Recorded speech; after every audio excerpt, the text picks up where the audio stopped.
Hello, this is Andrew Wright, and this is my research study review. It's on multiple moderated regression, and it's a study from addictive behaviors on the relationship among alcohol use, related problems, and symptoms of psychological distress with gender as a moderator in a college sample. And it's from Geisner et al. And we're going to be covering the problem, the reason they did the study, the design, how it relates to multiple moderated regression, their findings, and a discussion of those findings. So research questions they had were basically three. The first is, what is the prevalence of psychological distress symptoms among college students? And to what degree are those symptoms related to alcohol use and negative alcohol-related consequences? And thirdly, what are gender-specific relationships for these questions? And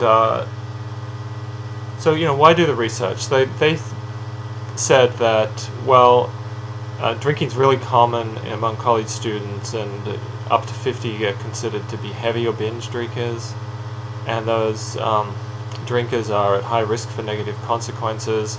And they were a bit surprised that there are high levels of psychological stress among student populations, which is a bit, I can relate to that.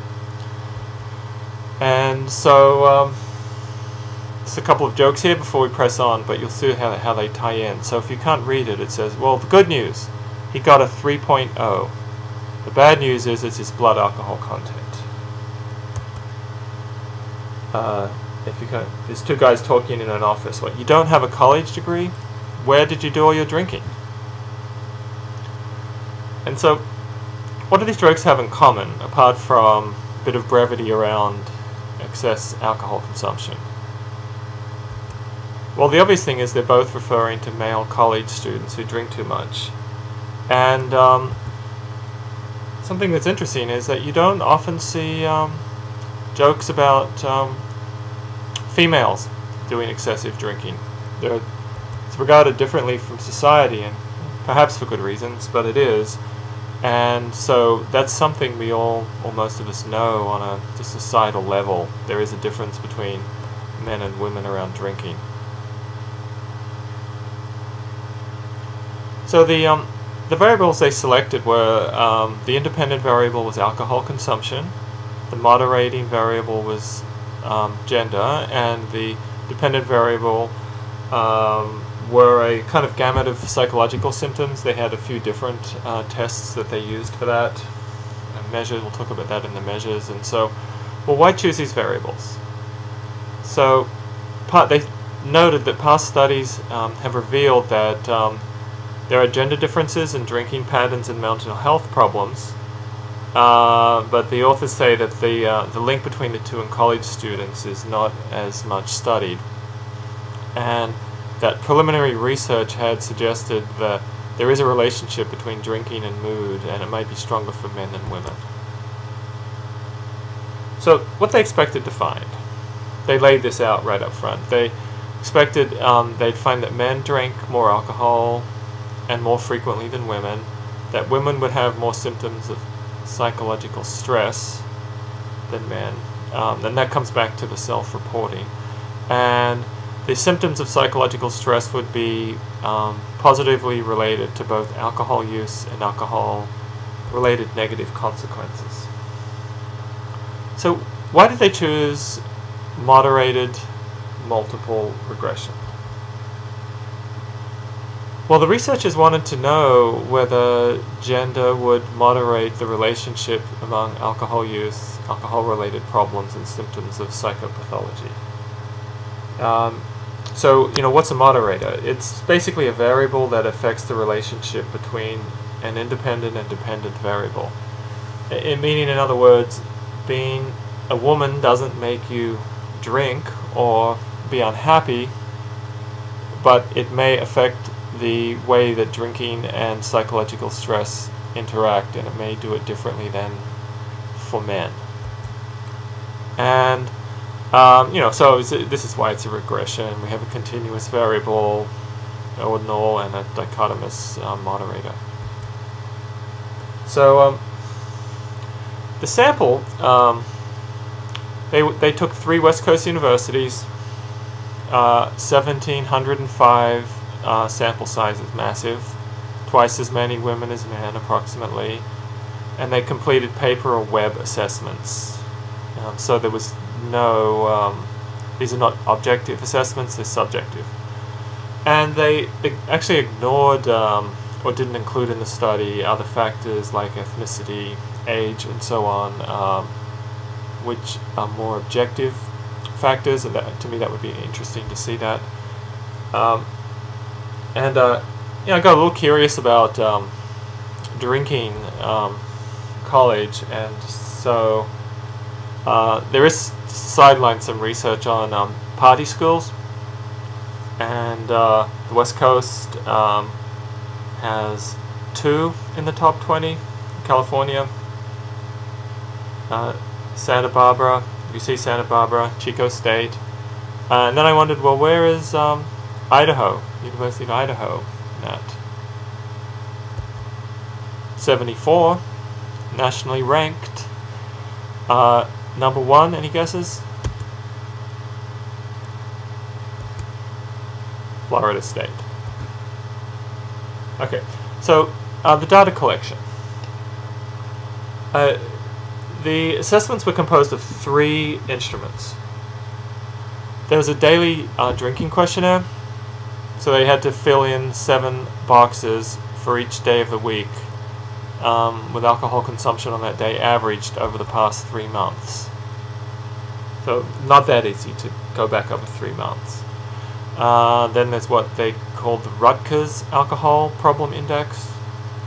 As you can see, they rate the occurrences of 23 problems related to the impact of alcohol. And then the third one is the brief symptom inventory, so this is the psychological distress part of it. The second one was the alcohol problem part of it. And they basically check symptoms from 53 items on a scale, depression, anxiety, and so on. And there's sort of more detail of those studies available online. And so let's talk about the results here. The alcohol consumption, so univariate results, very straightforward, revealed that men reported greater alcohol consumption than women. Very significant. Look at that massive F2, 1649 of 43.9 of less than 0.001. That's how much more likely more men drank than women. 6 versus 3.5 a week. And psychological stress. Those under stress drank considerably more. Continuing with the results. The multivariate results were significant for both gender, again, really high, and GSI scores, which was hugely high. And so the GSI is part of the battery of, it's one of the tests that was in the battery of psychological distress tests, as I understand it, and I'm assuming that they did some post hoc testing and found it was the most significant in terms of its effect, and so that they paid more attention to it, and then they even used it as to do the part of the multi-moderation in their examination. So anyway, coming back, you can see how significant that is. And then gender by GSI, so men versus women by high scores in this test of psychological distress was really significantly high, again, for men over women. So continuing on with the results here, what does this mean? And we can graph these, and when we do that, to just talk you through this quickly,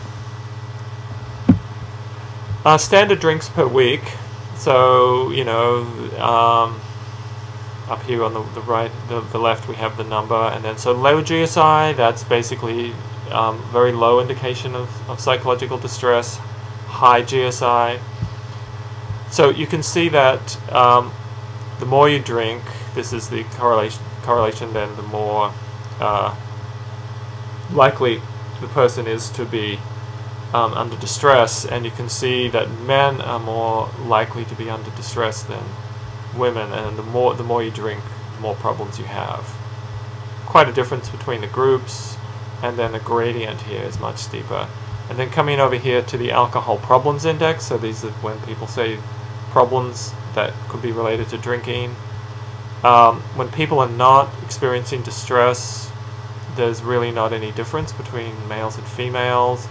The more stress, the more difference there is between men and women. So that would, to me, suggest that males, on average, are not handling stress as well as females. So that GSI, is the global severity index, if you're curious to look that up. So to discuss these results, so not only did men drink more than women, but they were more likely to do so when under stress, and this was more likely to lead to further problems. And just to reiterate some of the data, so those in psychological distress reported more alcohol-related problems. That was in that second graph there. The relationship between stress and drinking was stronger for men. Same thing. Continuing. So the limitations of the study. Overall, it was a good study. The authors noted it was cross-sectional, and I understand that to mean that it's not taken over time. There are no repeated measures. It's a little more of a snapshot. So that's one limitation of it. And the results were self-reported. They mentioned that about in the study itself, and that was one of the first things I thought.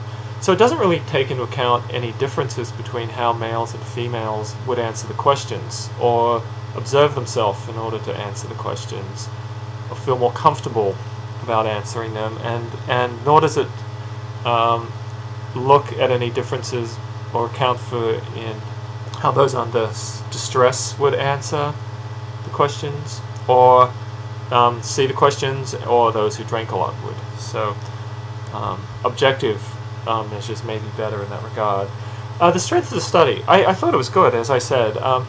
By using sex and GSI as moderators, the researchers were able to make more subtle distinctions and more powerful distinctions with regards to the behavior and alcohol and stress. Psychological stress had really massive power with the high sample size, and on top of that, the effects were really significant, so it didn't even need that huge sample to get the effects. And the other thing I really liked was they were able to make specific recommendations.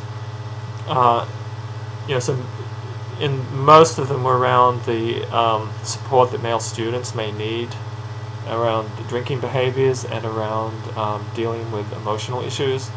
And that was sort of something that came out of the study, that they were not necessarily expecting to that extent. They were expecting the drinking, but not necessarily the distress angle. So that's there you have it. That's the study. Moderated multiple regression in a research study. Thank you.